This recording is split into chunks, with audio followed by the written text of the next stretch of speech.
Consider yourself an accessory. Someone to catch these words is a necessity. You can't deny that the blame isn't yours. If you're hearing this, you're an accomplice in her.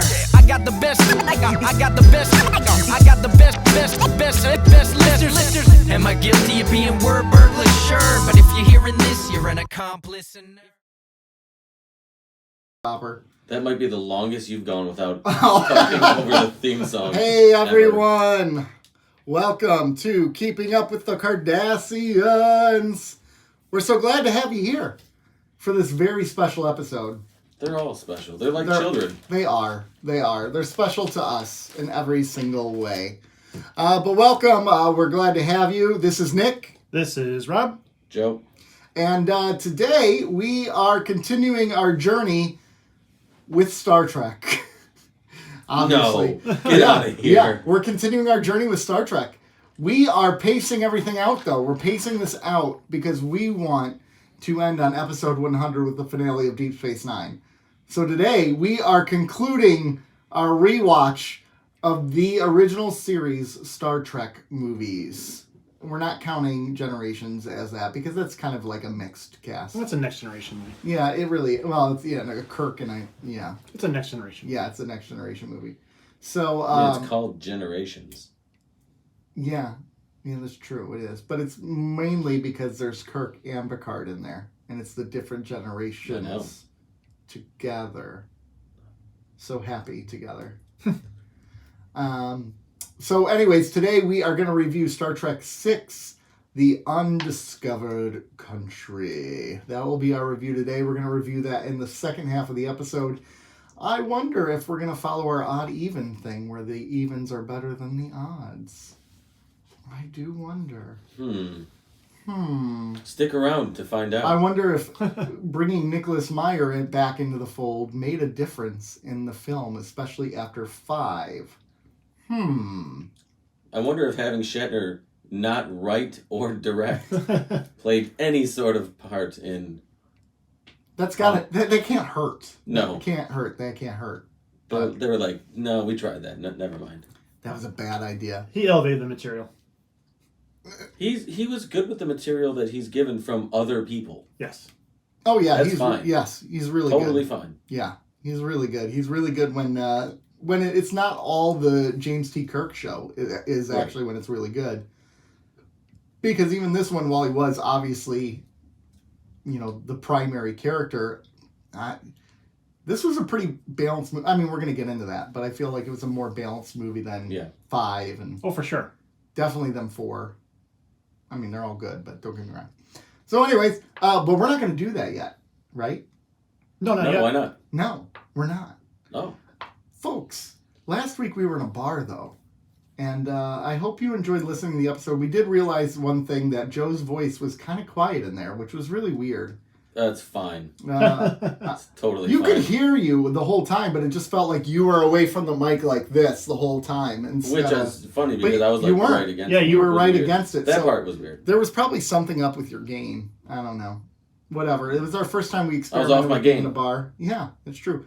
But we had some really fun guests on the show, and they had a blast. I got text messages from a couple of the guys I invited afterwards. Oh, really? They had a blast, and thanks for inviting us, and they had a great time. Yeah, Josh and Pam said the same thing. Yeah. I got a text from the person that I brought. You brought nobody. I know. You brought nobody. And I got 0 texts. Well, I can text you if you want. You didn't, though. No, because I didn't want to. I know. But I went out with you afterwards. I know. That was fun. We went out. We did. We stayed out till like 2:00. We closed the bar. Yeah. We did. Gosh. Which I have not done that in ages. I haven't closed the bar in a while. Well, I closed a bar that closed at 10:00, but that doesn't count. That doesn't really count, does it? Didn't we close a few bars in Florida too? That closed at 9.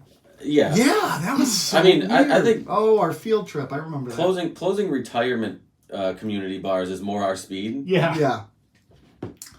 That's a pretty cool life to live, though, right? Like, you're the rabble-rouser at 9:00 staying in the bar, and everyone's like, go home, you drunk. Yeah. Unless you actually want to go out and have a good time and kind of have fun for a little while. Yeah. and it's 10 o'clock and everything is shut down. Everything. Yeah. Like literally everything was shut down. You're like, what? It's like, I want to go to a bar. Why is this not allowing me to go to a bar? I know. Let's just go watch college I guess softball. Yes. Yeah. We became big college softball fans after. Big fans. It was a good time. Good I just time. don't understand. I don't understand the calling yourself a bar and then closing before midnight. Yeah. Midnight to me is, I guess, would be the threshold. That's got to be the bare minimum. I could get behind that. And then we're like, so we've gone to. I've gone out. I think with you to Saratoga Springs. They close at 4. Their bars close at 4 a.m. I don't think we went out at all No. to bars. Okay. But Yeah, Saratoga Springs is pretty.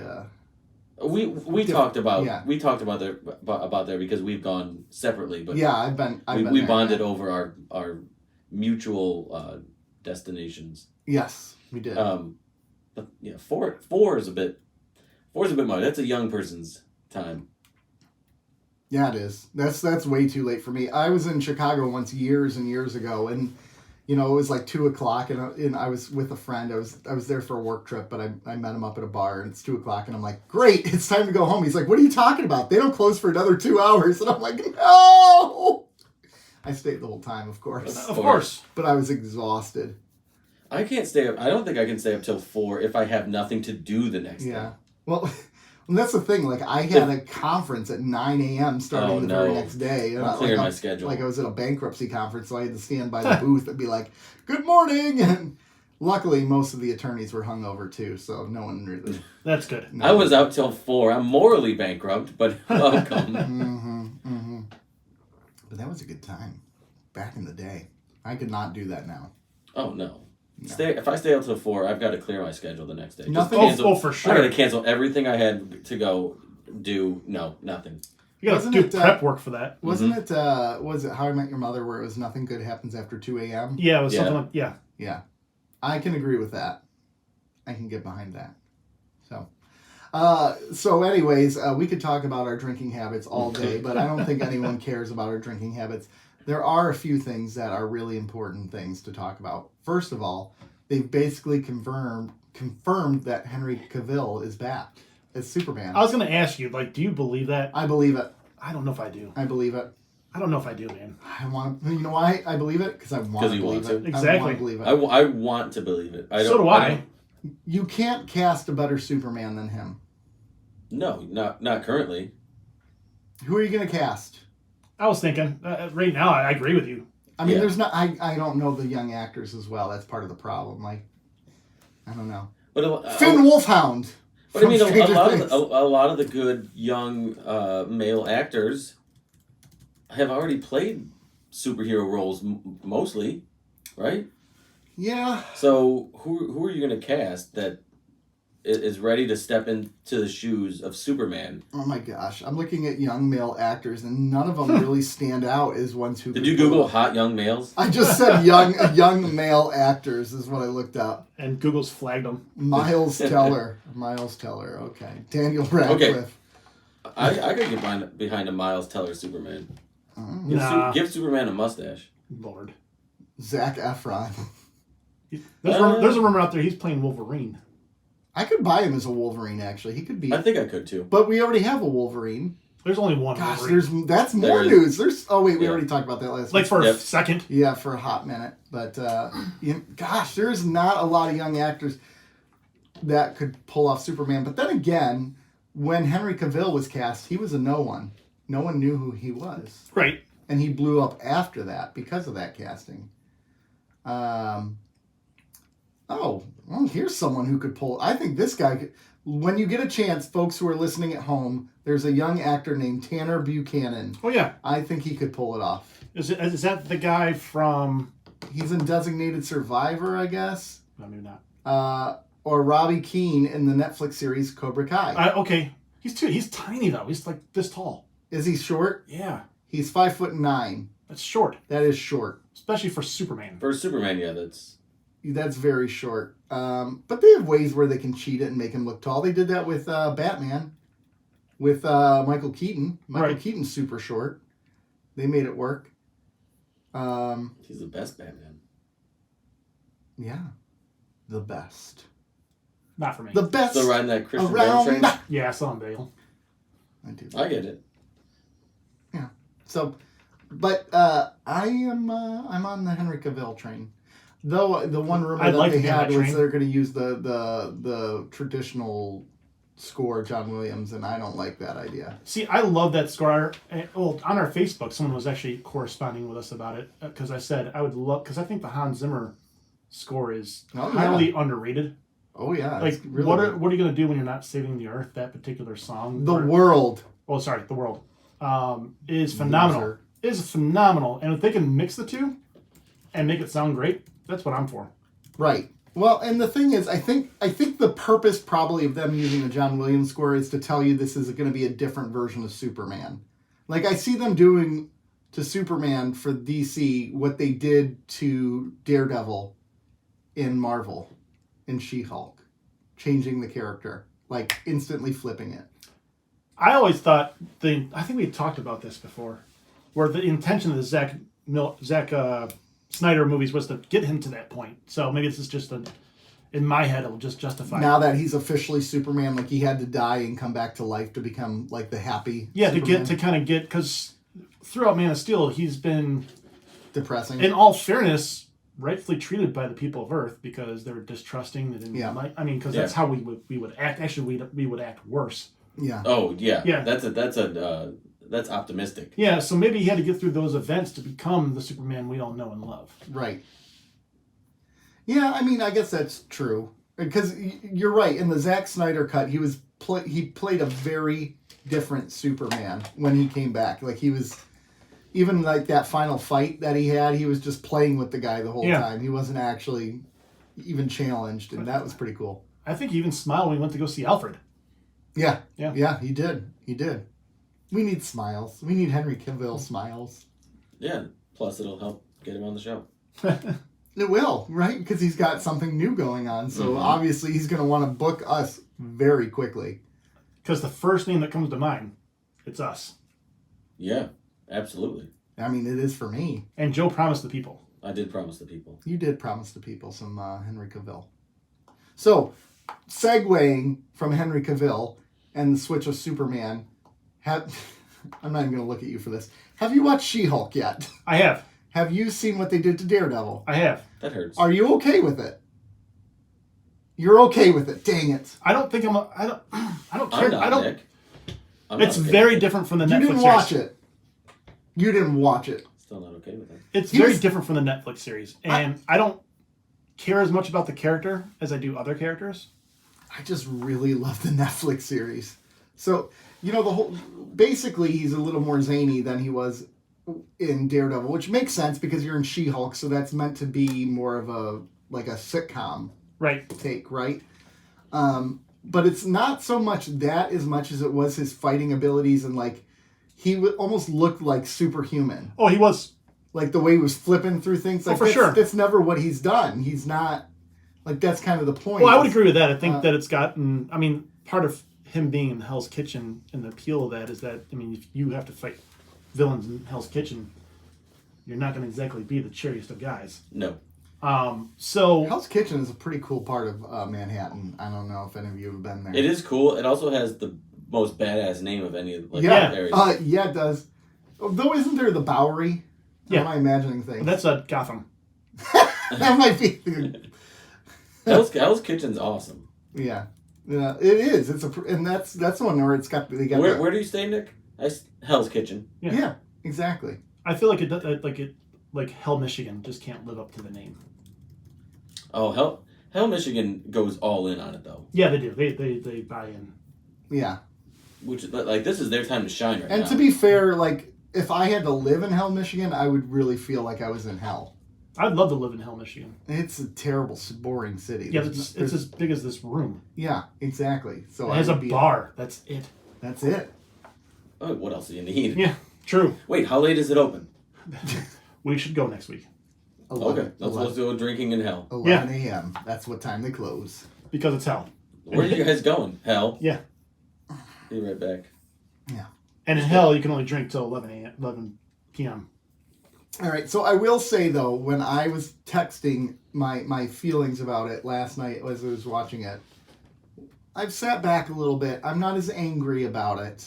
I'm okay. Yeah, because your take with my daughter earlier was a lot softer than you came on for the text.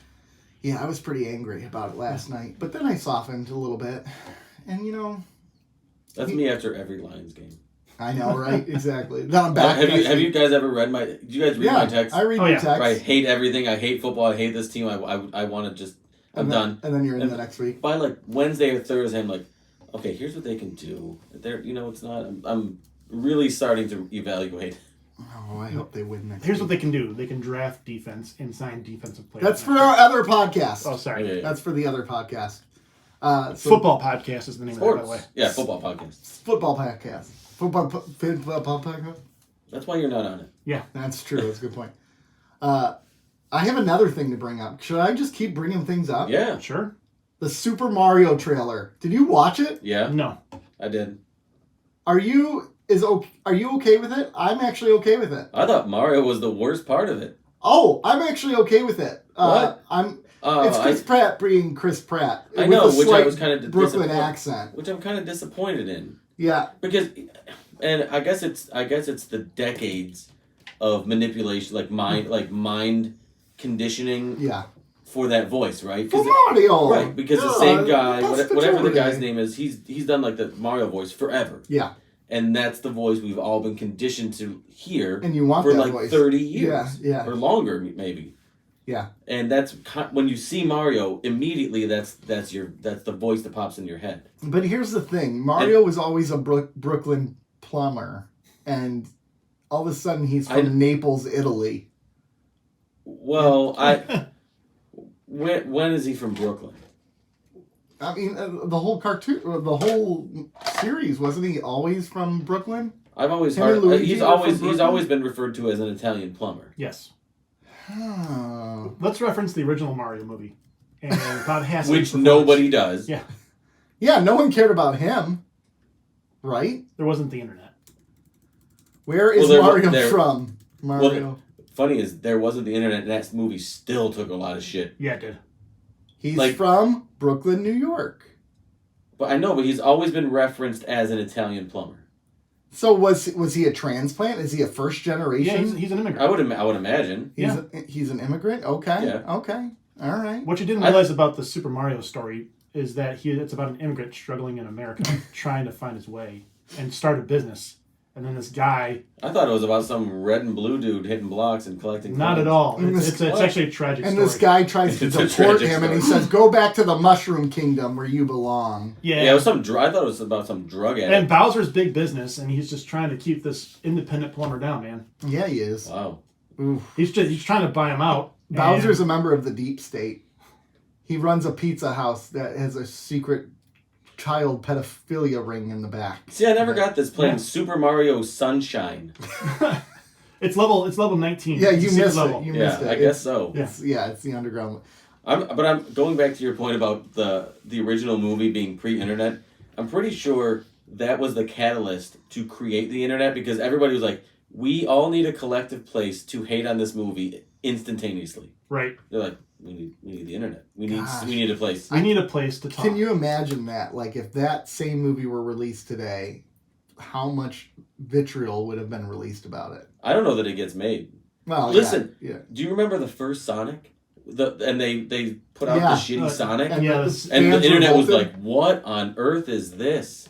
They're like, "We'll never go see this movie," and they just saw like money leaving their pockets. Yeah, They're instantly like, was "We need changed. to change." Like the next day, it was like, "Oh, yeah, we've retooled Sonic." That was a test. right. Yeah.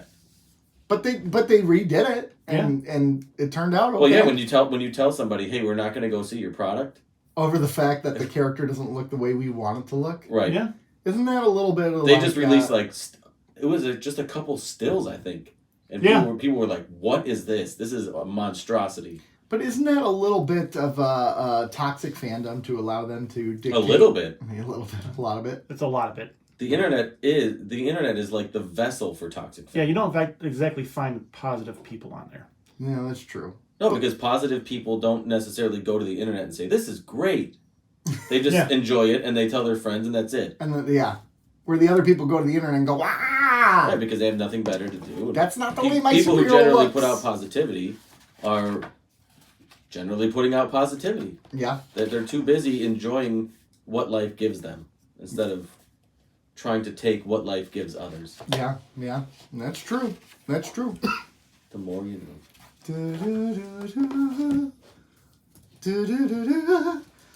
All right, I'm going to stop Oh, hold on. giving you topics. Where's Mario's ass, by the way? What? What was In wrong? the It was he has no flat. butt. Yeah, it was he flat. has no butt. No, he doesn't.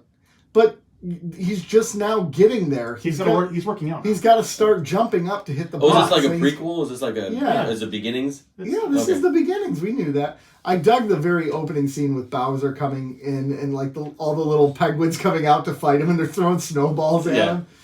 This is just a little bit of our might. Like that was pretty cool. I do like Jack Black as Bowser. Have you seen it yet? No. Oh, Okay. it's fun. It's worth seeing. Yeah, Jack Black played it pretty good. Yeah. He was good. So, what do you got? Did we talk about Community movie that last week? No, we didn't talk about 6 seasons in a movie. It's Yeah. official on Hulu. On Peacock. Peacock! Yep. Yeah. And they're working on trying to get Donald Glover. Not Donald Glover, Jesus. Childish Gambino. Chevy Chase. Challenge Gambino back, so they're trying to get him back. Donald Glover is his name. It is his name, right? Yeah. What was I think Danny Glover. Danny That's what I Glover. was doing. Yeah. They're going to get him back. Yeah, they're working on that right now, so I'm pretty excited for that. They'll get him. So if they get him and Yvette Brown back, that'd be great. Are they going to get Chevy Chase, though? I don't think they're even going to try. Because they He killed died, him. well, he died, and plus no one liked him. Well, yeah, he was... I mean, that's normal for Chevy Chase. Yeah. Everyone hates Chevy Chase. They killed him, so Yeah. Did you guys watch Lower Decks last week No. with a certain station on it? I did. You did? Uh-huh. Oh, nice. What did you think?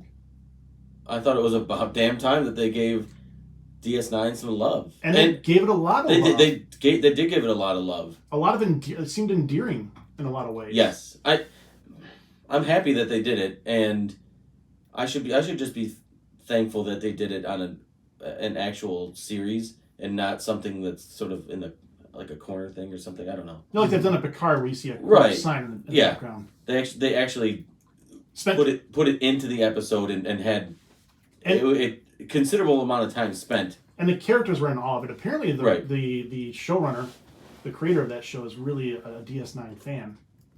So he was thrilled to get Nana Visitor back and Armin Shimmerman. My critique is, why does it have to be in like in an animated Trek? It's easiest. I know it's easiest, but it just seems kind of cheap. Well, there's a rumor out there they're building to a big like Endgame, Marvel or Avengers Endgame scenario. I don't believe it. First of all, Yeah. I don't think they're that smart. Yeah. But I know Alex Kurtman's been coy about bringing Cisco back. How do you do that without Avery Brooks? You don't. You shouldn't. You shouldn't even try No, without Avery no. Brooks. And that might be part of the reason that they've steered away from touching DS9 is, I mean, you're not, for the most part, or for a while, you weren't going to get Terry Farrell. No. You're not going to get Avery Brooks. Renee's gone. Mm-hmm. Nog's gone. Nog's gone. I don't know how much Cole Meany really wants to put to do anything, have anything to do with Star Trek anymore. Right. He did it for a long time. 87 to 99 or whatever it was. Yeah. Yeah. Just by my correspondence with his people, he's like not interested. Yeah. So that leaves you only with a few options, and with only a few options left, what can you really do that's significant or meaningful? I actually think you could do a lot, because just look at this episode of Lower Decks where they did a lot, in all fairness. I mean, you could bring, you could bring back a lot of those characters and then introduce new characters at the same time and hopefully make them more endearing than, as an example, Ezri was. Right. Yeah. You could possibly do that where maybe you could turn it into something else where if Nana Visitor or Armin Shimmerman doesn't want to do it every week, you can make them recurring characters as opposed to regulars. Mm-hmm. Yeah. Where you start to morph it, saying go heavy with the legacy characters and then transition it into something else. Yeah. I was happy that they. Yeah. What was the quote? The Cardassian piece of Cardassian trash or something. Eyesore or something Yeah. along those lines. Yeah. But They didn't I know say Spoonhead? I'm gonna get shit for like messing up the. yeah, we were both messing up today. I knew it 3 days ago. I don't know it Yeah. anymore. I'm Monstrosity, maybe, I don't know. gonna have to watch that on Paramount Plus. the Paramount Plus. It was. I was really pleased with it. Yeah, you know what you can't watch on Paramount Plus? What? Star Trek 6. It's so ridiculous. It's gone. I think all the movies are gone again. Yeah, can anybody explain to me why, if they own the rights to the films, why they're not on their own streaming platform? Because they knew we were trying to watch it. And they actually advertise that as a reason to get their network, because that's where all the Star Trek movies would be. Hashtag Paramount Plus sucks. Yes. Yeah, I, it really but does. it really makes no sense, does No, it? none at all. They own the rights to the films. Yep. The streaming service is already up. It costs nothing to host the films. And Why? The only thing I can do, and this is a stretch, the only thing I can think of is that they're taking them off to maybe build a demand. And I told you I was stretching. That's the only thing I can think of. Yeah, I don't know. They knew we were trying to watch them and said, screw it. We don't want to. It's ridiculous. It's ridiculous. So where did you buy it? Oh yeah, rented it off. I gave Jeff Bezos $4. Oh. I had a Blu-ray because I have the 4K downstairs too. I think I got it DVD outside. I hate giving Bezos money. Jeffrey Bezos. Everybody gives that guy money. I know. Every I'm giving him money single right person. now, and all I'm doing is talking We're here. streaming on Amazon right now. Yeah, we are. He's getting money from us. Well, If you're listening to this on Amazon Music, then God damn, or Amazon Podcast or whatever. yeah, whatever it's called. So I'm kind of surprised Nick didn't notice this, and this doesn't apply to Joe for another 4 weeks. But last week was the 2-year anniversary of Keeping Up with the Cardassians. Oh, I forgot. I didn't get you a present. You didn't get me a present. Oh, You didn't even remember. sorry. You didn't even remember our anniversary. No, Oh my I'm so God. sorry. You're such a whore. Is that why you weren't responding to text messages this week? I was busy. He was not responding to text messages this No, week. he wasn't. And I was He was mad at worried. us. I He was mad at worried us. about him. He was mad, big mad at us. Yeah, big mad. So mad. Big mad. I was worried. Robbie, what's wrong? See, my anniversary is not for another month and a half. Yeah, or so. no, it's about a month. It's a little bit. Yeah, I little think over it's like that. the end of this month. Yeah, but 'Cause we recorded, definitely don't celebrate that. Yeah, No. No. because we recorded 3 episodes at a time. It's 4 episodes at one point. Yeah, we did the first. I mean, we watched the first one as one, and then we Yeah. would watch 4 episodes and then decide which ones we wanted to talk about the most. The most, yes. I just remember that we were eating a bunch of Halloween candy. Yep. Yep. We were. So. Here it comes again. Freezing in the garage. Yeah. Freezing. We should do it again. I mean, it's possible. Yeah. You do got that propane heater now, right? I got 3 of them. Yeah. That'll crank that heat in there. We can do the podcast from the truck. I'll do it in there. Oh, sponsored Think by Ford Ford. first. Ford first. Yeah, buddy. Yeah, buddy. Yeah, buddy. Yeah, buddy. But yeah, 2 years of this. 2 years. Oh, 2 years.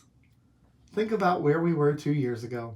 The garage. The garage with my blankets as sound absorbers. They worked. Yeah. They worked. I mean, our sound is not great in the early episodes. You can Well, definitely. because you Well, guys it's had the also one one- mic, right? We had the Like, one mic, and then we upgraded to each of us having our own mic, and then Upgraded again. we had a soundboard. Then we Upgraded upgraded again. to a new soundboard. And upgraded again. I was spending a lot of money on this podcast at the beginning. It's dialed back significantly, but there was a lot of sunk money into this for something for fun. When you could do things for fun and still take it seriously. Yeah, you can. Mhm. Yeah. Speaking of taking things seriously, we should have a quick commercial break Sure. and hear a word from our sponsors. Pay our bills.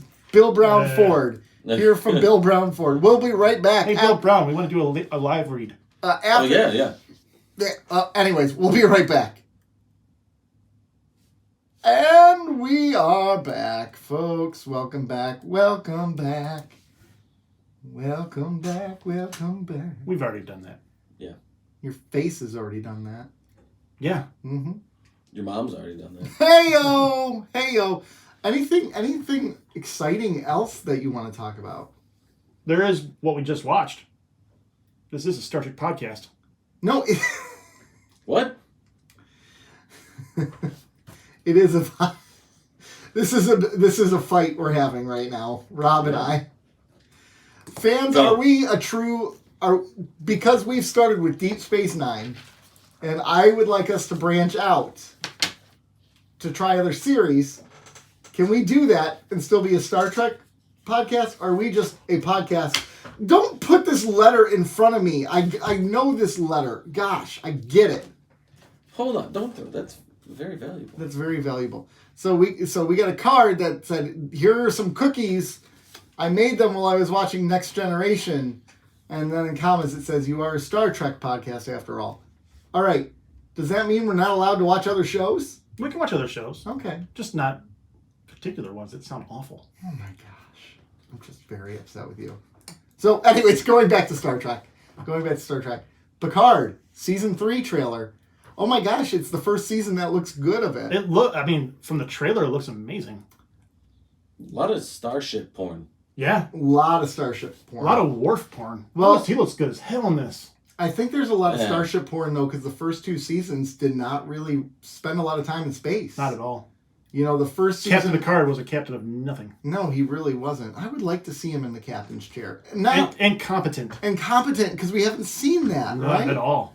He just doesn't exude confidence. Well, like he even used in to. this one, you have Geordi lecturing him. You brought them into this. It's like, come on, dude, this is Picard. I know. This is your captain. Oh, captain, my Yeah. captain. This is... Oh, gosh. So, but the trailer actually looked very entertaining.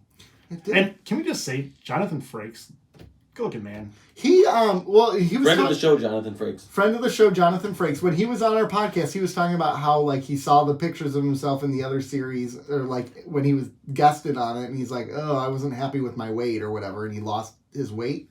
You could tell he's back down to a fit weight, and Yeah, we're all gonna This. die. huh? We're all gonna die. What he says in the trailer. Oh, I okay. didn't watch. I He was literally did. googling something at I the time. He was staring at the screen, just Yeah. eyes glazed over. That's also very possible. That could happen. Could. It but- did happen. But yeah, they're going to bring. I mean, I like how they're finding a way to bring Spoiler, just in case you go that way. spoiler. For the villains that were teased. I'm not talking about the villain. I'm talking. Well, yes, the villain, but I like Potential. they brought back. You know, originally they were talking about reuniting all the original cast for this, and I'm like, well, they can't do Data because Data, you know, he died, so they can't bring back.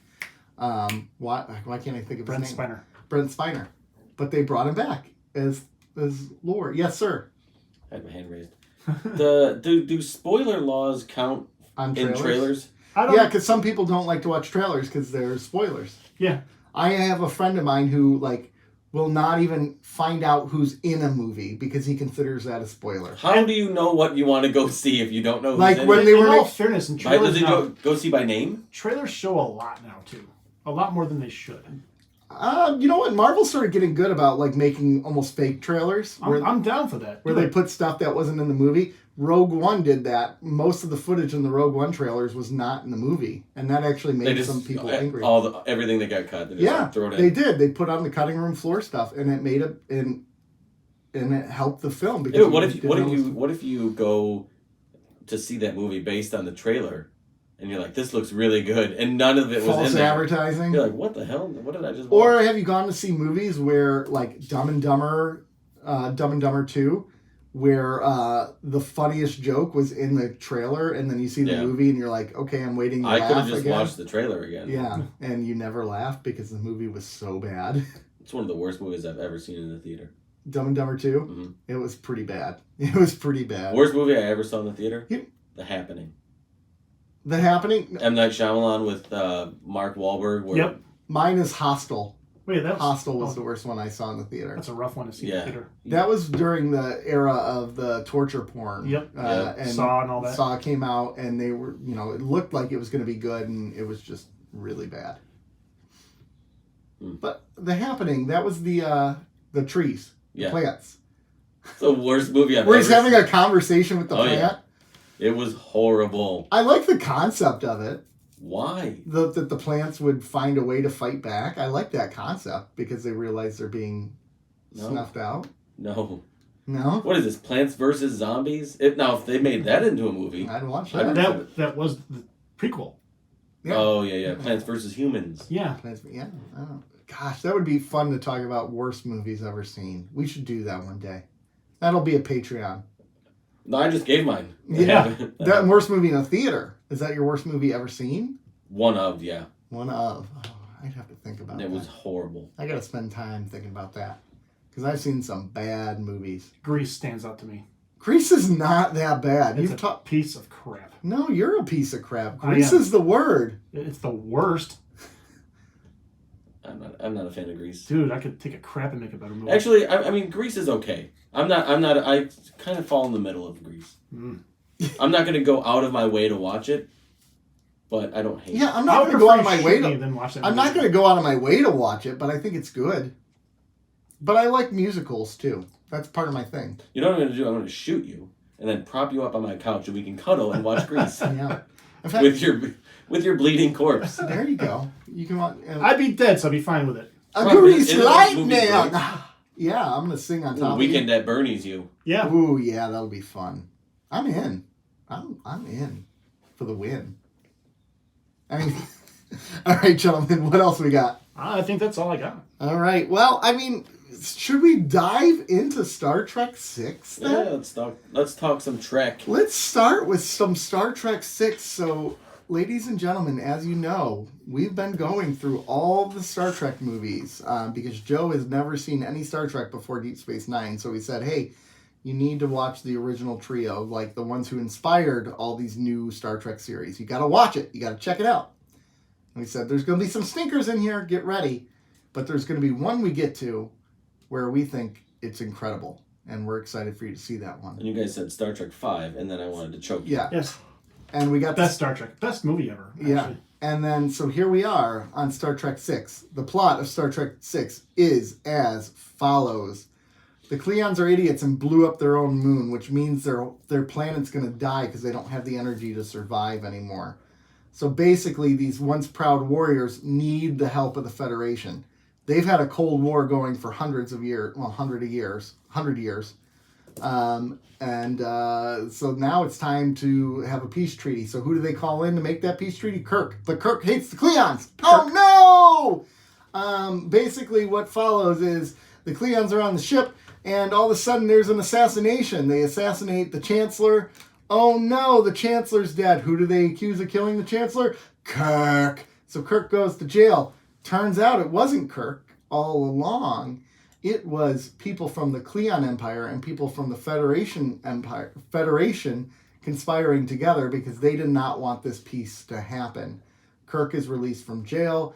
They get there right in time to stop the assassination of the Federation president, and they save the peace accords.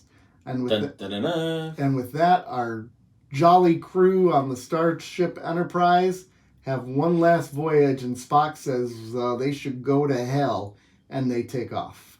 The end of Hell, Michigan? Yeah, Yeah, they're exactly. actually there right now. They should go to hell.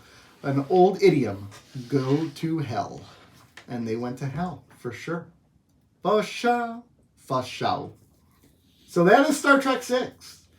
The Very good film. Undiscovered country. I think this movie is my catalyst for loving music scores. Yes. What a great score. The score, the reason every part of the score hits exactly what it needs to.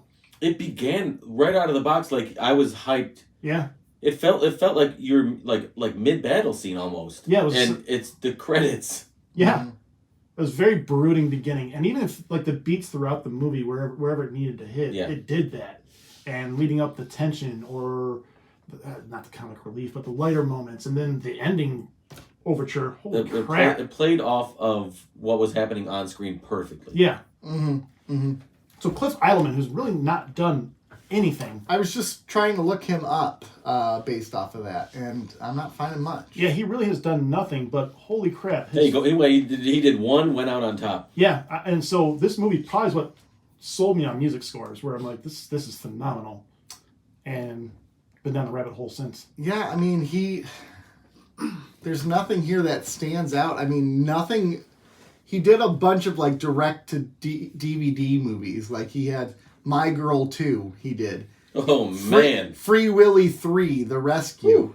You know, and then he started doing the Lizzie McGuire movie, the Sisterhood of the Traveling Pants. Like, I would be interested to hear those scores though, just based off this one. To be honest with you, What a juxtaposition of yeah, right. he credits. did. You did the best Star Trek movie of all time, and Lizzie McGuire. Yeah, and he did Meteor Man as well. Oh, nice. Remember that one? Yeah, I do remember that one.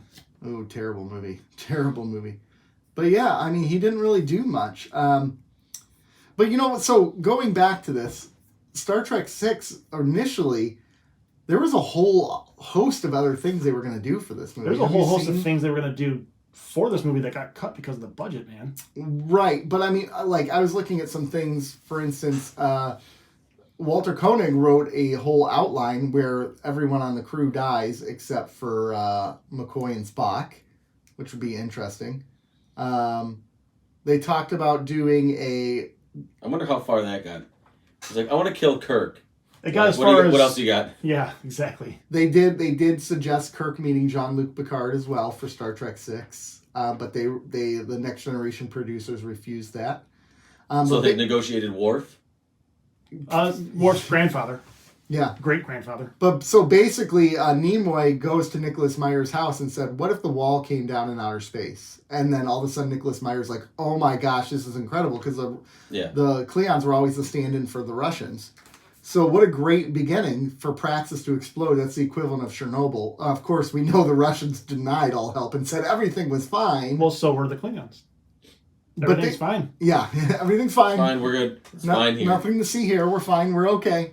We're doing well.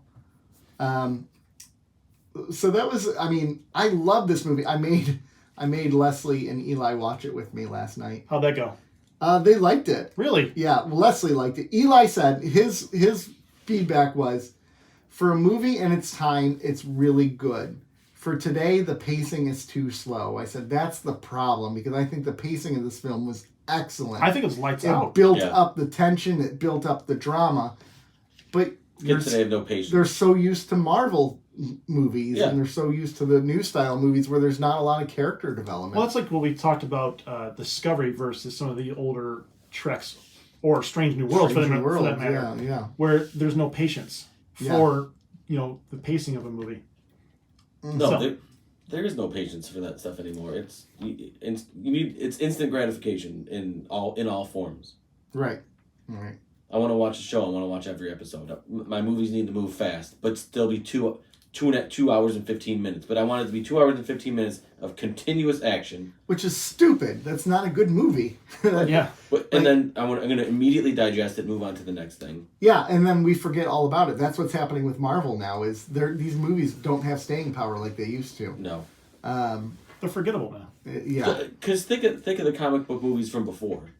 Like from the 90s and even early 2000s, they had staying, like, they imprinted themselves in your brain. Well, The Dark Knight, no one will ever forget that movie. Right. No. Batman 89, they'll never forget it. The original Superman, they'll never forget. Turtles, no one will forget that. We should review that movie next week. Shoot. Yeah. But they're forgettable now. Some of them are very forgettable. Because they all blend together. Yeah.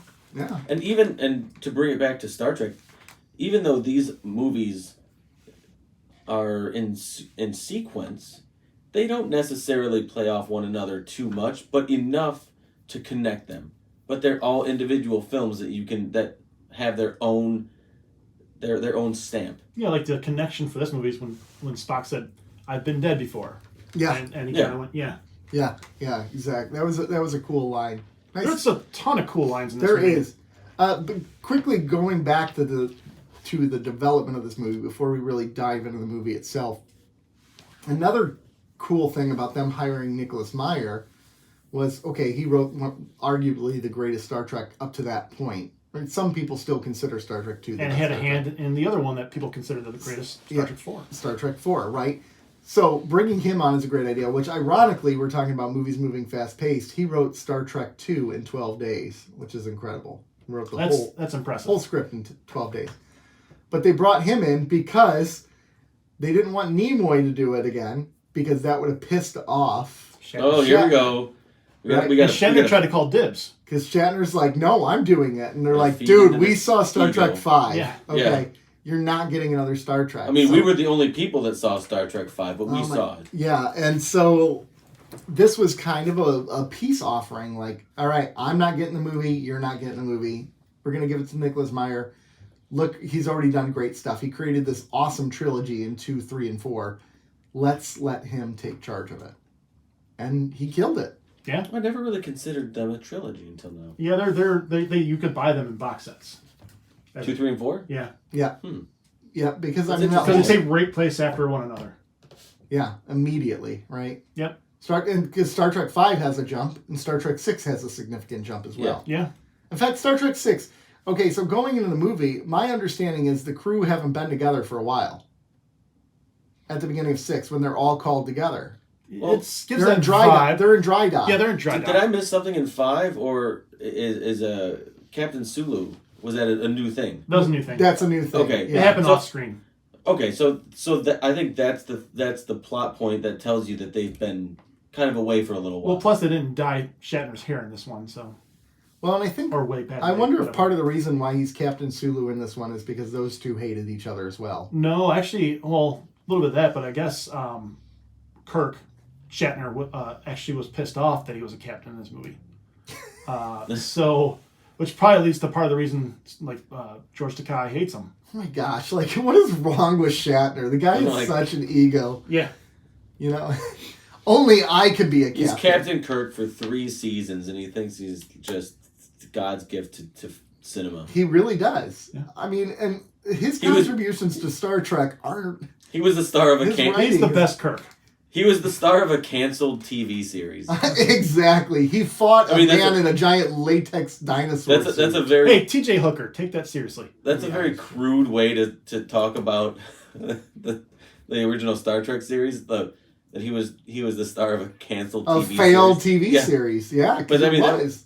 That's really what it was. It And he's was. like, it just gave him the biggest ego in the history of sci-fi. Well, like, how can you get an ego? Like, you think about it. 2 was a massive hit. Yep. 3 was okay. 4 was a massive hit. 5 bombed. Absolutely bombed. Big so turd. like, so you've made 5 movies now, and only 2 of them have been critically well received. Why do you have an ego right now? It's Captain Kirk, goddammit. I just don't get it. Well, I mean, part of it is because he's a jerk, I've heard. So, We've all heard that. yeah. But maybe he's not. I don't know. Maybe he just gets a bad rap. Allegedly. But usually where there's smoke, there's fire. Yes. So, and then you hear that story that Will Wheaton told, friend of the show, Will Wheaton. Friend of the Yeah. show, Will Wheaton. About his Shameless plug. about his interaction with, When he was a kid. oh, Yeah. man, just not good. No. Not good at all. Not good at all. So anyways, let's dive into the movie. Let's go. Can Oh, wait, you got more? Go. Just before we really start the nuts and bolts of this thing, Yeah. I want to go through some of the extra cast, not the main cast, but some of the people that were in this movie. Yeah. So we have the mains, but we also have Kurtwood Smith, Yes. As the president. Kim Cattrall, Yep. Christopher Plummer. Yep. Chang. Is it Iman? Yes. Michael Dorn Mm-hmm. and Renee Auberjonois. I'm not going to try anymore. Yeah. Oh, you forgot Christian Slater. And Christian Slater. Christian Slater. Yep. Yeah, the casting director knocked it out of the park, and that Who was Christian Slater's mom? Mary Jo Slater. And Yeah. Brock Peters. And Brock Peters. Brock Peters was in there as the Captain Sisko's dad was in this. as the racist Federation admiral. Yeah. Holy cow, man! Some of the I They're want just to. I can't wait till we get into that. It only had a budget of $30 million. And they had to fight to get that. Like, Well, so the original... talk about getting your money's worth cast wise. Yeah. So, you know the briefing scene at the beginning? Yeah. Originally, it was written that all these people were retired and they were going to go out and grab all the crew back for the special mission. But because of the budget, they had to rewrite the scene to that briefing scene, which I love the briefing scene. That was a good scene. Yeah. So okay. So this makes sense though. So you can kind of see some of that foundation in that scene where it feels like this is a crew who hasn't been together in a while. Yeah, so... Which makes sense that they were all pulled together. Yeah. So that's... I mean, I kind of like that they didn't show them off doing their other Yeah, things. it might have came across different from the tone of the movie that we got. Yeah. I think the briefing scene for the tone worked a lot better. Yeah. Because like Uhura was supposed to be like a radio host taking calls, and George Takei was going to be a taxi driver in some off-world planet being just miserable. I want to see this movie. No, look at the production notes or I started the director's commentary because I just noticed it had one. Mm-hmm. So I got about 20 minutes into the director's commentary. There's 2 commentaries on it. I know. I'm pissed because I didn't realize it. Listen to this commentary instead of those. Yeah. Yeah, right, exactly. We should watch the movie and do a commentary. We should. Put it on Patreon. YouTube. Yeah. We should. Patreon. We should. There you go. And Yeah. then, and then we'll tell you when to queue up the movie. Yeah. And go! Go. That would be terrible. And amazing. That would be great. Yeah, it could be like Mystery Theaters. What is that? Mystery Science Theater 3000. Oh, that was a good show back in the day. That was a good show. Let's dive into the movie, but let's first of all take another quick break so we can really dive in the movie without fear of other commercials interrupting. Fine, All right. Governor. So we're gonna take a quick break here, and we'll be right back. All right, ladies and gentlemen, it's time to dive into Star Trek VI. So we've already talked about this fantastic cast.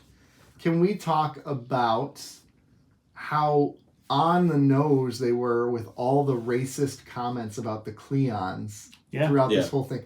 When the Admiral was making the comments about how they smell or whatever, right at the briefing table, like the amount of disgust from certain people, and then there's Kirk like, yep. Yeah. Uh-huh. Let them die. Yeah.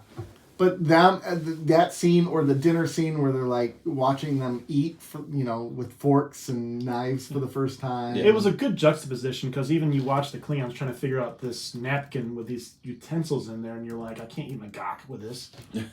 Yeah, Right. You think about it. So, yeah, but with the racist overtones, I mean, there's 2 things about this movie, 2 parallels. It's the USSR, and it's racism out there.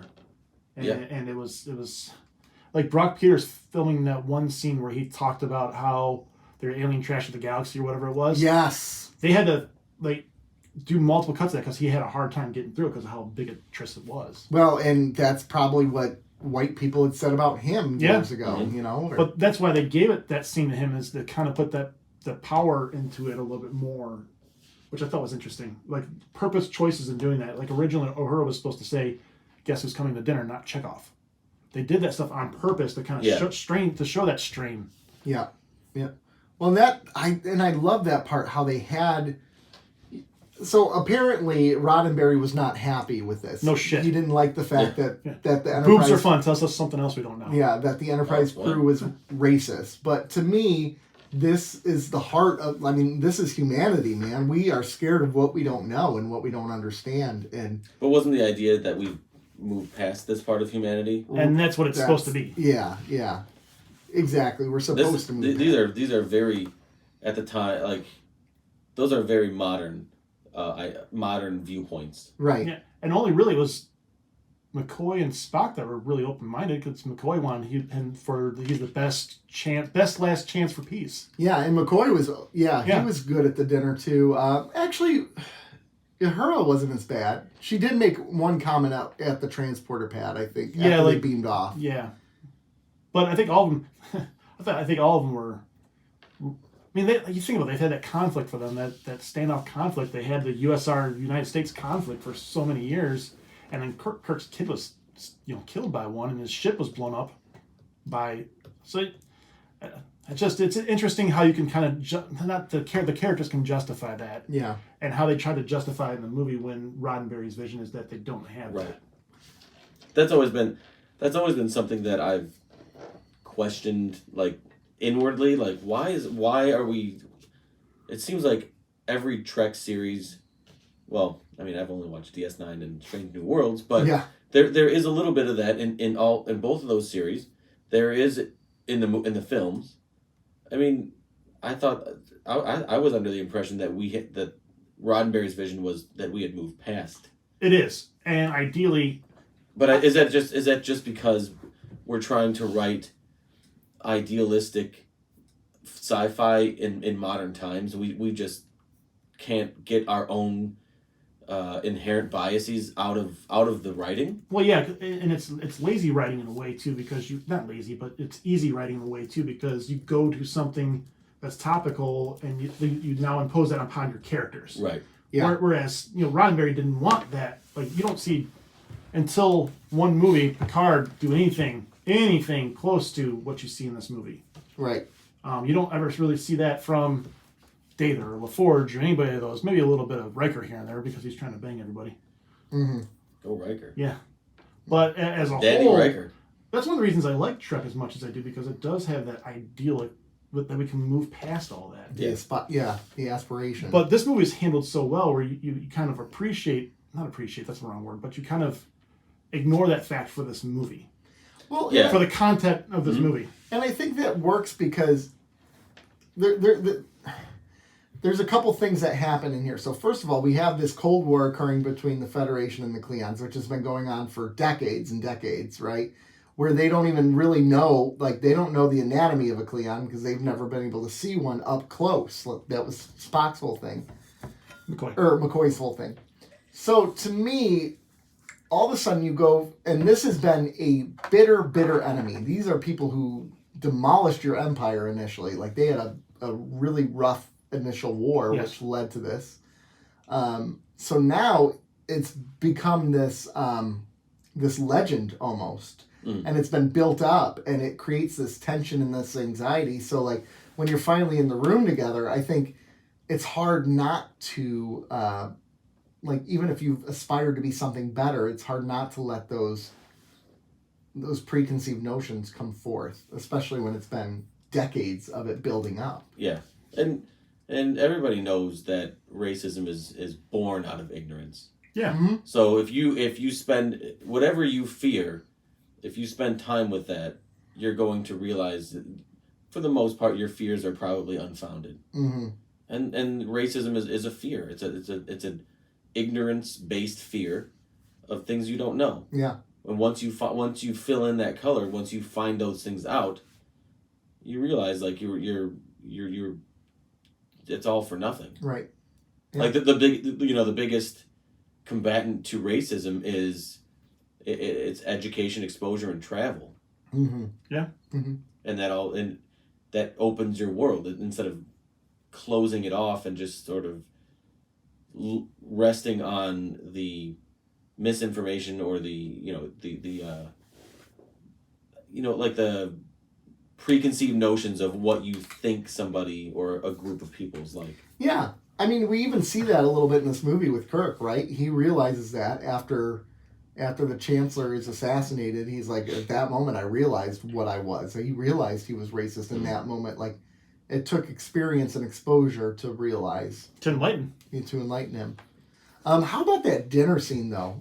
Because this makes me think of the daughter there, where she's like, human rights, why the very name is racist. And I was like, my wife was sitting there and she's like, because you look at the Federation, it's all humans. The Homo mostly. sapiens club only. The Homo sapiens present club, company right? exception. Yeah, exactly. And what a great line that was, and a cutting line. See, because we don't think about that now, because there's only one quote unquote race, the human race. We're not exposed to these other life forms and these other races, right? That are potentially out there. Yeah. And so human rights is a thing that's currently not a racist thing. Right. So you don't necessarily think of it that way until you hear somebody else say it, and you're like, okay, yeah. At that point, it is kind of racist because that's our race. It's a human race. Yeah. At the end of the movie, where he tells Spock, "He's like, we're all human." I find that remark insulting. I know, that was a great line. Yeah. And I love when they're at dinner and he's to be or not to be. That's the question which preoccupies our minds. We need breathing room. And then Hitler, 1938. I beg your pardon. And then the Chancellor's just sitting there. He's like, well, we got a lot of work to do here. So did you think it was obvious? Obviously, the Gorkon and the Gorbachev comparison. Oh, yeah. They made him look like Abraham Lincoln as much as they could. Yeah. That was nice. Yeah. I like the Klingons so much better in Star Trek 6 than I do in all of the television series. The television series have made them like, for honor and we die a warrior's death, and like almost like caricatures of themselves. Where in Star Trek 6, you're like, these are civilized. They're a cool. bit more nuanced. Yeah, are, like, yes, this is a warrior culture, but you know, you have the Chancellor is well spoken and eloquent. Yeah. Chang is quoting Shakespeare. I mean, they've become basically meatheads. Yeah, that's where I'm going. Right, they were intelligent, and then in Star Trek they're not intelligent. I don't know why they felt the need to dumb them down. I mean, you could look at this movie and you can kind of look at. So remember. Actually, I can't say that yet. We're not to that episode in Deep Space Nine. Never mind. I can't say that. Yeah. Jeez. Crap. You're trying to reference one episode, and it's within the last 4 episodes. It's actually the next episode, and I'm like, oh crap, I can't say that. All right, so scrap this. Let's go back and watch the next 2 episodes. Then we'll come back to this. I can't make that point. Never mind. Because Joe will yell at me. But anyway, Stickler was spoiled. Yeah, exactly. So. But these are like the highborn of the Klingon, and maybe you could justify it like that. Maybe. But we've seen what their Chancellor is like. Gowron? Yeah, I mean, we've seen that. They're not intelligent people now. No, they've definitely played up the... But maybe that speaks to what's going on with the Klingons now that they're not at war with the Federation anymore. Or it speaks to losing their home planet, where they now have to disperse, and maybe they didn't get relocated. Did they completely lose the home planet? Was that the thought? That's the thought. Praxis explodes, and Kronos is not whatever. It's going to have the atmosphere stripped off, so they have to get off of there. Yeah, and that's why they needed help. They didn't have the resources to do their massive military budget. Because they've been at war, like the USSR, right? Yeah. Which we're seeing right now in Ukraine as they get their butt whooped with their old military equipment. And, it's so fun to watch them get their butts kicked, but it's terrifying at the same time because desperate people do desperate things. Yep. Like the Klingons, they killed their own chancellor to keep the war going. What is Putin going to do to keep this war going? Especially when you got nuclear vessels. Especially when you got homeboys shooting off rocket tests in North Korea. Yeah. Scary stuff. Yep. Star Trek 6. Earth is fun. Yeah. Earth is fun. Again, I go back to the point of humanity. Last week, warp drive. I'm out. Oh, yeah. Point well made. Yes. Point Rob. Was it pretty obvious early in the movie who the bad guys were going to be? Like who the villains were, who were the traitors? Who the traitors? Like in Chang and then the Vulcan officer. A little bit, not overtly obvious, but I had my eye on Chang the whole time. Plus, it's Christopher Plummer, so you see the name, and you're like, all right, I know you're not playing a good guy. Yeah. I really wish they would have got Savick back instead of Valeris. But they couldn't. Yeah, they couldn't. Kirstie Alley wasn't going to have it. And they wanted Kirstie Alley and not Robin Curtis? Yeah, who played it in the third 3 and 4. 3 and 4, yeah. They wanted Kirstie Alley, and she wasn't going to do it. She was on Cheers at that time. I'd take a young Kim Cattrall over Kirstie Alley, though. Yeah, I'm okay with that, too. And she was great. She did a great job with it. She played a great character. But I think we wouldn't have seen that coming had it been Savick. Right, because all of a sudden we're like, why do we care about this relationship between Spock and this Vulcan? Right. No one cares. No one cares. I thought they handled it well to try to get you not to believe it was her, but I mean, we all knew. I would have loved it if it was an actual crew, original Enterprise crew member. That would have been sweet. I think they said Kirk. Yeah. Well, he did in a way. I mean, wouldn't it have been kind of cool if all along it was Uhura or one of them like in on it, like causing all this? Oh, that would have been pretty sweet. That would have pissed off the fandom. That would have pissed off the actors. But it would have made a great movie. Oh, for sure. Because then you never would see that coming. Oh my gosh, that scene where they Uhura calls in crewman Dax and Chekhov's like, perhaps you've heard of Cinderella, and they show his feet. Yeah.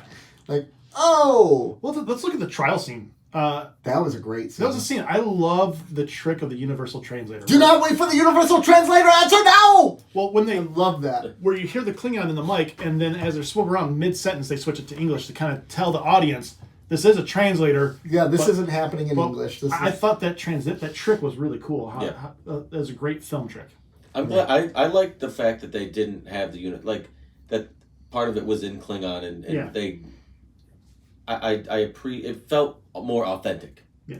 Than it does in like Deep Space Nine or some of the television. More series. realistic. Yeah, it is more realistic. Right, because now we're supposed to believe it's built right into the comm badge and it's automatic. Although that feels more realistic for current modern times, and right, not now I could pull out my phone and you could talk and it would translate in real time, which is crazy. It blows my mind. So maybe it's not necessarily lazy writing as it is looking ahead. It's the future. Yeah, it is. It predicted a few things. This show. Oh, it just a few. Yeah, just a few.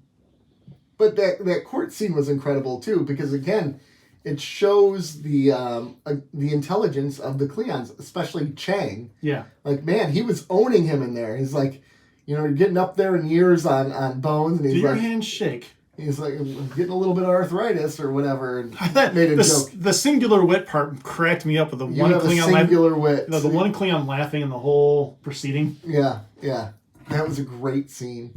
But like the way he turned that around to all of a sudden now, like that he failed him because he was drunk. Yeah. Which is part of what Chang was hoping that they all did. They got him drunk because he had this big plot. Well, Valeris ones that suggested the Romulan ale. Yeah, exactly. So, that whole scene though was intense. I remember that one because that's the first Star Trek movie I saw in a theater. Okay. And I that was scene in particular is when I remember. And I was, what year did this come out? 90? 91. 91. So I was 8 years old when this came out. And I saw that in the theater. And I still remember that scene almost because it was just so well done. Yeah. Michael Dorn as the defense defense attorney was incredible. Yeah. Like he did a great job. He was meant to be walking. Yeah. So I was just telling my dad this. He was here this morning that I had to watch this movie. I watched it today. And I said, one thing I remember about this movie is, so I didn't watch it in the theater. I had to wait for VHS back in the day. And how many times I dragged him to Blockbuster to try to get this thing. And every time we went there were no copies in. Did he remember? He did not remember. But I did. Yeah. Mm-hmm. So I just remember going, and I didn't understand the concept of all the copies being gone. I'm like, what? Come on now. I want it. I need it now. And I predicted the future. Just FYI. It happens. It happens. Could you imagine that concept is lost on this generation now? It's crazy. The idea that, well, I mean, because nothing is really. We just talked about the Star Trek films being off Paramount Plus. That's about the closest thing as you get. Is something leaves a platform, right? A Netflix license expires and it drops off of Netflix. That's the closest thing you have to like going to the movie theater or to the video store and it being out. Mm-hmm. Yeah. We are even like a burden because we're not getting it for free. You have to rent it. Right. I had to rent online. Yeah. So it's just funny how things change. Mm-hmm. Oh, the old days. Oh, reminiscing. Ivan, when they made out. Yeah. God damn McCoy. I love him. What is it with you? Yeah. Yeah, because Iman would want to make out with a 65-year-old man at that point. It's Kirk. Everybody wants to make out Well, with Kirk. we know why. Really? Because he's fat and unshaped. Like it's. Yeah, he does not look good. Confidence. Oh man, that scene where he gets in a douche. I mean, the scene where he gets in the fight with that guy, and they're like, he kicked him in the balls. Not everybody keeps their genitals in the same place. That was a good line. That was a great line. So my question about Martia: is she one of the 100? No, they already said what her species was. She was a Kamaloid. She said that. Yeah. They said they thought they were a myth. Who was they? McCoy said, I thought you guys were a myth. No, I don't think they're one of the 100. I mean, obviously, they didn't say that at the time. Yeah. But can we retcon it to see she's one of the 100? No, because even the way she transformed was different than the changelings. She learned a different skill. I don't know. I believe there's other species who can shapeshift. But to Rob's point, other species in Trek have looked different in different versions, different Klingons. iterations. That's Klingons. true. Yeah. Like they don't necessarily have to look the exact same in that film as they did in Deep Space Nine and Next Generation and any other form. Mm-hmm. My first thought was she's a changeling. You think so? That was my first thought. Oh. So Joe's first thought is that she was one of Yeah, 100. because the only series he's seen is Deep Space Nine. Yeah. Yeah, but that's what a changeling can do. And I said, "Oh, I see. I've seen that before." I'm like the Fine, it's a changeling. Whatever. If that makes you happy, does that make you happy? Now it does. It's a changeling. Fine. I don't care. That's since you're whiny about it. I am pretty whiny about it. Leslie I is... felt like the Leonardo DiCaprio meme where I was like, Oh, yeah. Leslie, as she was watching this, she goes, "Oh, she's evil." Maria right away. She's like, "She's up to something. She's up to something." Like, good call. I like that Kirk wasn't clueless to it. I like that they kind of implied Spock was suspicious of Valeris. Mm-hmm. I like that they weren't completely duped. Yeah, they weren't. They knew what was going on. But I loved when they transported him out. He's like, "Why now? Yeah. Why not 1 second? Damn. I was gonna get everything." That was. See, that's the humor that's okay to have in there. Yeah. But then 5 leaned a little too heavily into the goofy humor. Yeah, the only really goofy humor in this was the whole translation scene. The translation, well, I mean, even the dinner was, No, I thought that was great. like, as they're watching him eat, like he's picking up the food to eat, and Uhura's like staring at him, like that was kind of a humorous thing. But it wasn't out of place. I think the No. only Right. out of place humor was the translation scene, yeah. where it was a little forced. Oh yeah, with the books. Yeah. Like, and Uhura is supposed to be this genius, so she shouldn't have needed that in the first place. Well, they didn't really establish that until 2009. Yeah. Fake genius. Yeah, fake genius. Yeah. fake ass genius. So, is there anything in this movie that you thought was not good? No. Other than maybe the translation scene. Yeah, that was the weakest scene. I did like the laughter part where and then she cuts it off and is immediately like dry face. Yeah. We are condemning your food or whatever it was. Yeah. No, I thought I struggled to find something that I was dissatisfied with in this film. Okay. Yeah. Even Michael Dorn. He was great. I know. Yeah. This is not Klingon blood. He was great. Absolutely great. The whole murder investigation scene, like, I love that. And the music during it. The music was, again, top notch. There's so many standout scenes. The scenes where Spock and McCoy do the surgery on the torpedo. And he's over the torpedo like it would be a patient, like he's giving him CPR, and he's fixing the torpedo and it's rolling out the torpedo bay. That is an awesome scene. Like, there's just so many good scenes. And this goes back to what I was saying about how this is not necessarily a Kirk film. This is an ensemble film, really. Yeah. You get a lot of McCoy. You get a lot of Scotty. You get a lot of Spock. Yep. I mean, they're the Trinity, so of course you're going to get the big three of them.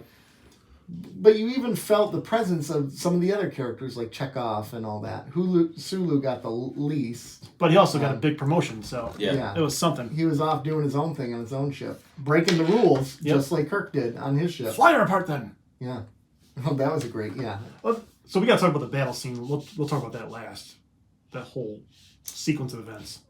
But I got it. The whole fire, the way they shot when Kirk said fire, and the way that they shot when Sulu said fire, I was like, damn. Yeah. Mm-hmm. That's hot. That to me, again, this goes back to me when I was 8 years old. That captured my imagination because that was a submarine battle again. Yeah. That wasn't new Star Trek where the ships are zipping and zooping and zoo, zoo, zoo, lasers are going on. One more time. Zoo, zoo, zoo. Like it's Nailed it. slower moving. And you're waiting for your prime opportunity to take the shot, and you've got to make every single shot count. Whereas newer Star Trek doesn't do that. It's the whiz-bang pops. Whiz-bang OG. Whiz-bang OGs. So, again, that scene stuck with me for years. Really well done, especially on their budget that they had. Right. That shot of the torpedo going through the ship was pretty incredible. It was. The hull's been compromised. Yeah. The starship porn was great. It was. It was really good. The birds of prey looked beautiful. Yep. The Klingon Ships, ship. all the ships looked so good. Yeah, Yeah. they did.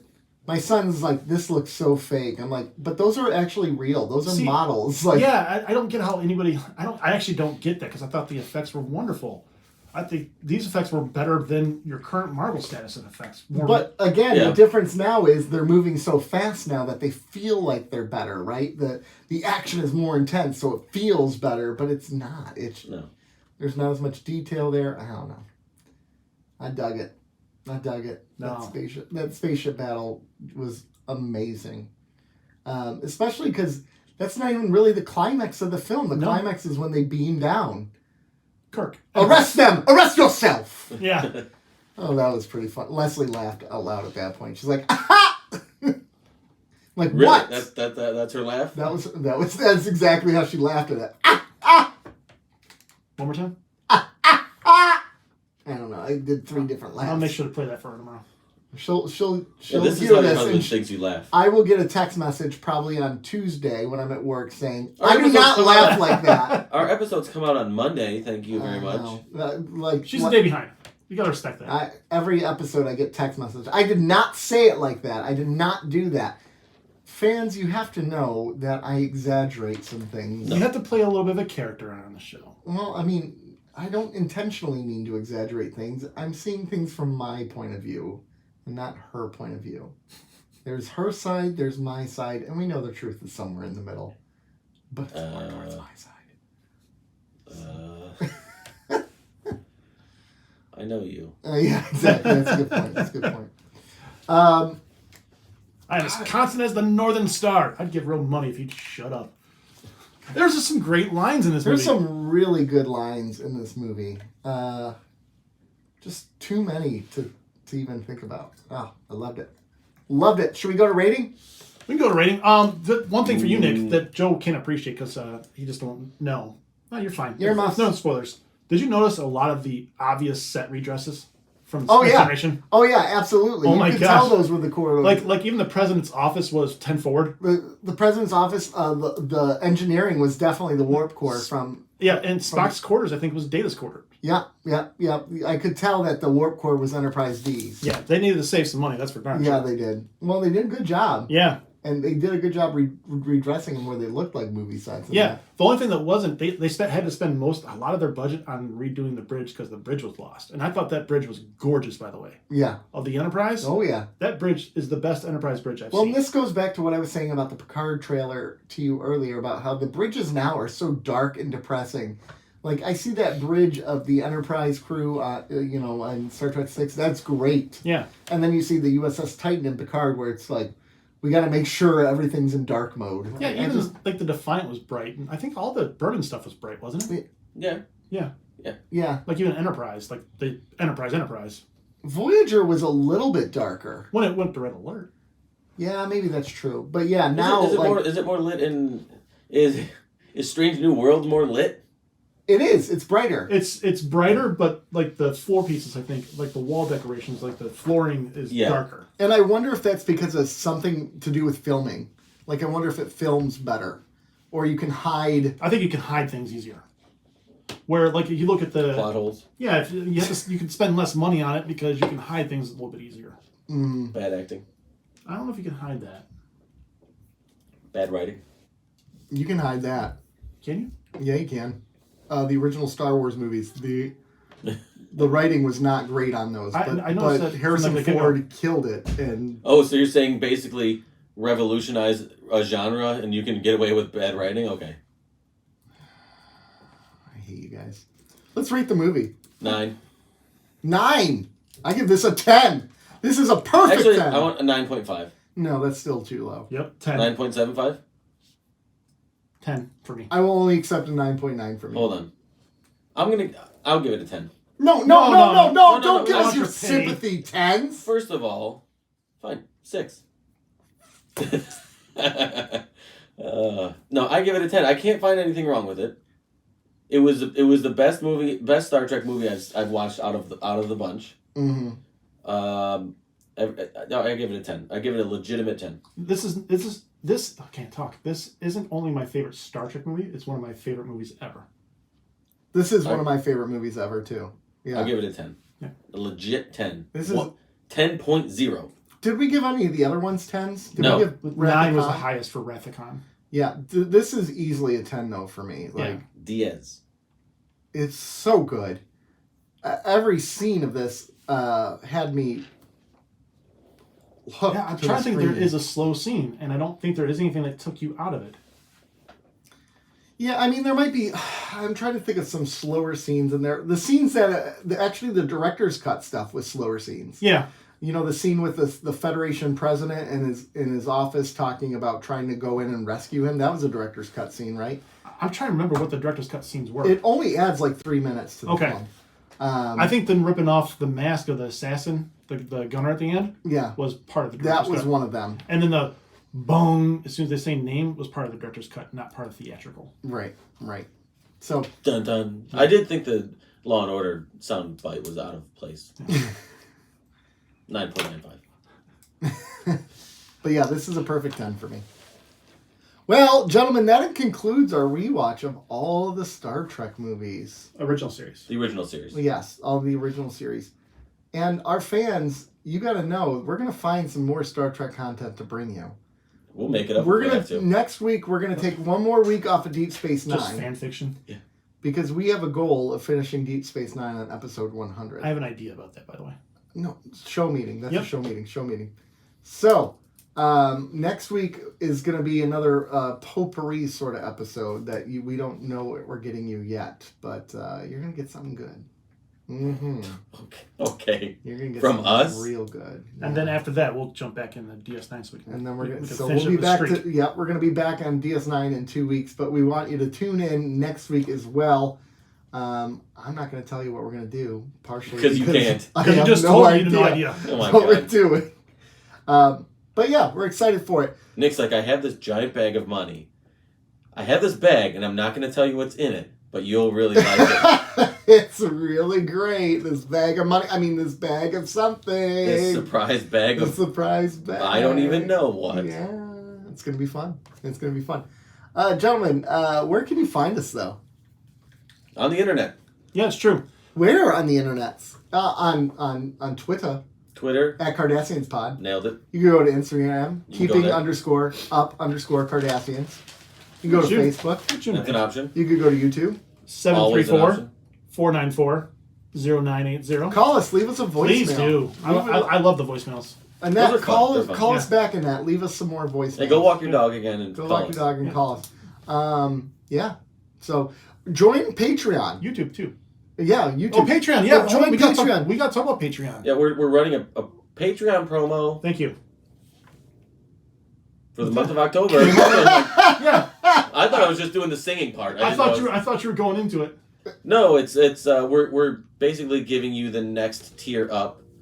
$5 Patreon. We're gonna give you the $10 tier for the $5 price. Yeah. Why For the would month you? of October, and so that we can generate more Patreon subscribers, Mhm. so that we can take part of our proceeds and donate it to PanCam. Yep, exactly. So, as you know, PanCam is something that we've had multiple guests on here who've spoken about it. Armin Shimmerman has spoken about it. Jonathan Frakes has spoken about it, about how important and near and dear to them it is. Mhm. And we want to support it as well. So, if you sign up, you will not only get a discount, but we will donate You'll know that your part of money those proceeds Yes. to PanCam.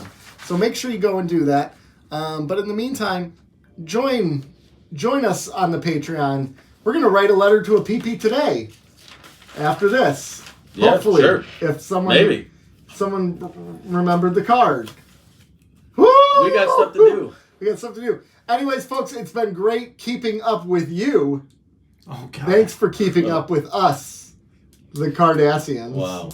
Yeah! Oh, new catchphrase, baby. All right, bye, y'all.